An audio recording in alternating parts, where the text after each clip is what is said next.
We're going to get to some trending tickers we are watching this morning. We got to start with the big guy here, Nvidia. Those shares are up a little over 3.5% this morning after the company announced new AI chips. Bank of America moving on this news, raising their price target on the stock to $1,500 a share.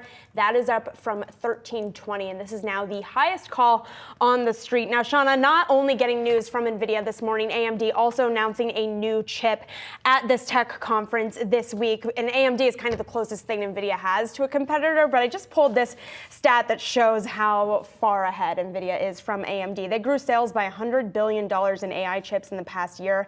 AMD is expected to do $4 billion. So you really can't compare. That's 1/25th in terms of the comparison. Exactly. You talk about just the sheer dominance that Nvidia has had over the market up until this point, and you talk about the new chips, what they have in the pipeline. Clearly, a lot of excitement surrounding what we heard from Jensen Huang over the weekend, and that's why you're seeing Nvidia once again, a stock that had already been up 120+% heading into the weekend, up another 3.5% to 4% here today. So you talk about that runway for growth, and I think a lot of that optimism was reflected in this new price target that we're getting out here from Bank of America earlier this morning, $1,500. That's up from $1,320. And why? Well, they're bullish here just in terms of where we are in the sector. They're still saying that we're early in the cycle here for the sector. AI tailwinds and solid free cash flow. They see near term, it might be a bit stretched, but the semiconductor cycle has legs for another 12 to 18 months. So again, when you take into account that 1,500 call, that's about 37% upside